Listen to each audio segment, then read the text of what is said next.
धन्यवाद अध्यक्ष जी। मैं वित्त विधेयक 2026 और उसके आधार पर प्रस्तुत किए गए केंद्रीय बजट का कड़ा विरोध करने के लिए खड़ी हुई हूँ। ये विकसित भारत या युवा शक्ति का बजट नहीं है, ये एक धोखे का बजट है जिसे रिकॉर्ड आवंटन, वित्तीय अनुशासन, समावेशी विकास की पुरानी भाषा में लपेटकर पेश किया जा रहा है। मैं इसकी सच्चाई को सरल शब्दों में सामने रखना चाहती हूँ, क्योंकि भारत की जनता सिर्फ नारे की नहीं, सच्चाई की भी हकदार है। सबसे पहले जिस वित्तीय अनुशासन की बात सरकार कर रही है, मैं ये बताना चाहती हूँ सदन को कि वो अनुशासन समाज कल्याण और राजस्व में कटौती करके हासिल किया गया है। इस सरकार बजट के आकार को जोर शोर से बड़ा बता रही है, लेकिन गरीबों के कल्याण के लिए बजट में घुटन है। उनके लिए खर्च का दायरा लगातार सिकुड़ रहा है। देश पर कुल कर्ज जीडीपी का करीब 55% है। ब्याज भुगतान में ही बजट का लगभग 1/4 हिस्सा चला जाता है, जो कुल राजस्व का 40% है। आम आदमी को इस बजट साइज से कोई फायदा नहीं। यह साइज पुराने कर्ज चुकाने के काम आ रहा है, गरीबों के कल्याण में नहीं।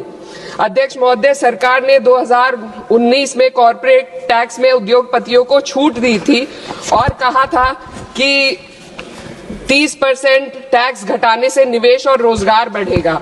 बाद में आरबीआई की रिपोर्ट ने स्वीकार किया कि कंपनियों ने लगभग 1.5 लाख करोड़ के लाभ का उपयोग कर्ज चुकाने, नकदी जमा करने और बकाये बायबैक में किया, ना कि नए निवेश या रोजगार में।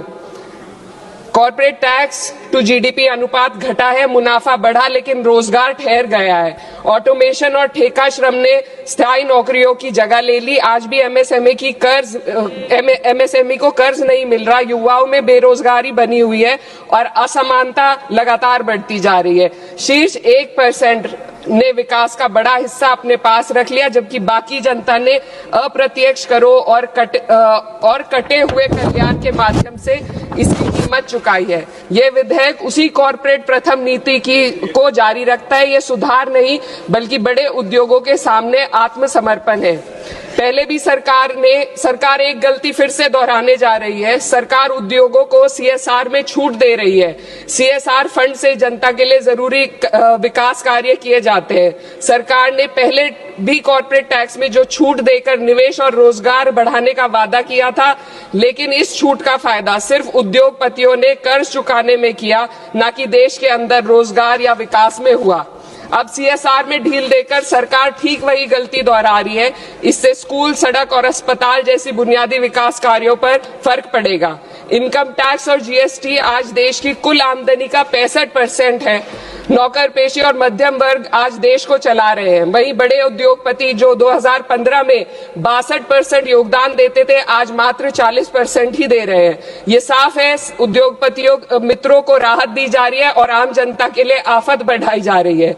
पिछले 1 दशक से मजदूरी बिल्कुल नहीं बढ़ी। पहले छोटे से छोटा आदमी अपनी मजदूरी बचाकर डाक खाने में जमा करता था। आज 2 वक्त की रोटी का इंतजाम भी मुश्किल हो गया है। आरबीआई का डेटा बताता है कि पर्सनल लोन 500% बढ़ गया है।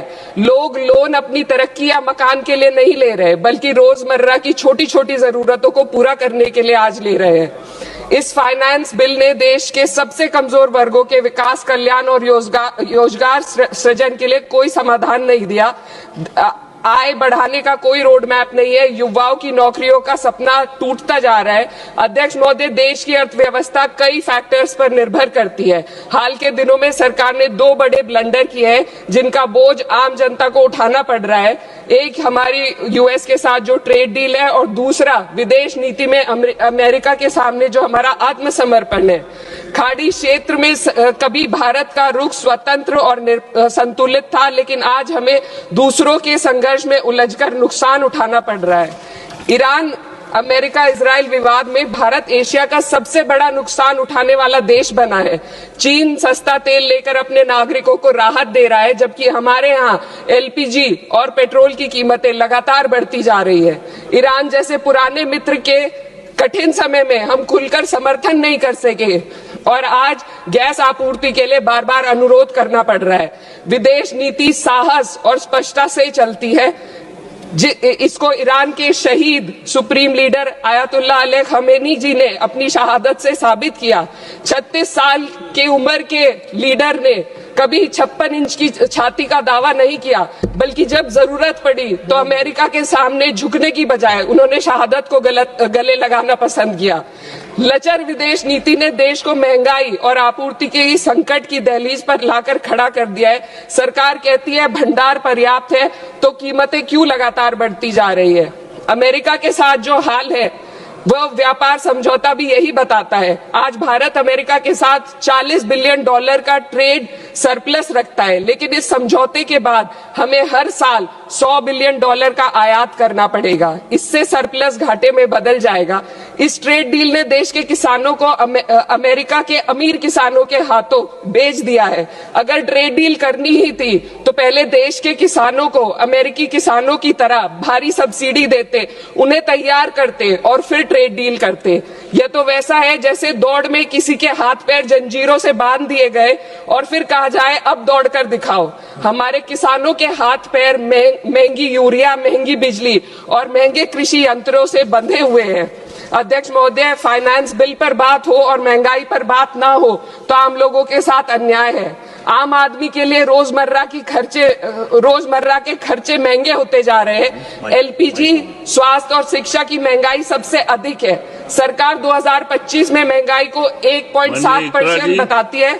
सर 2 मिनट बस कंक्लूड कर रहे हैं। लेकिन मेडिकल महंगाई 14% है, ये एशिया में सबसे ज्यादा है। और शिक्षा की महंगाई 12% तक पहुंच गई है।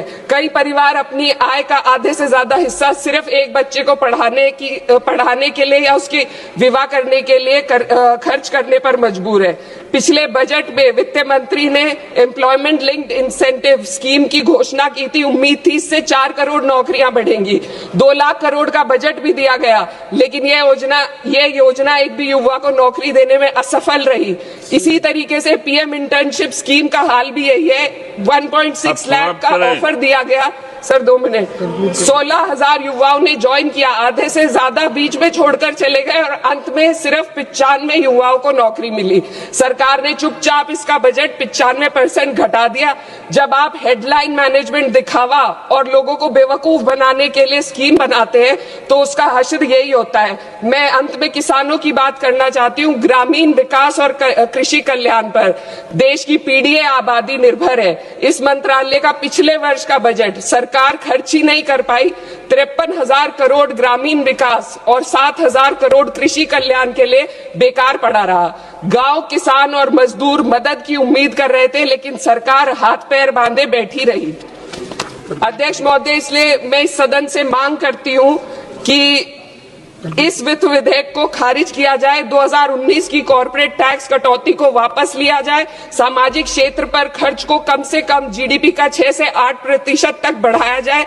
हर पूंजीगत खर्च को रोजगार सृजन से जोड़ा जाए और वास्तविक एमएसपी का ग्रामीण सुरक्षा सुनिश्चित की जाए। इससे कम कुछ भी 140 करोड़ भारतीयों के साथ धोखा होगा जिन्होंने हमें चुना है। महोदय, ये जनता सब देख रही है। इस सदन को तय करना होगा कि हम कॉर्पोरेट कल्याण के हक में काम करेंगे या जनता के कल्याण में। मैं इस विधेयक का विरोध करती हूँ। बहुत बहुत शुक्रिया।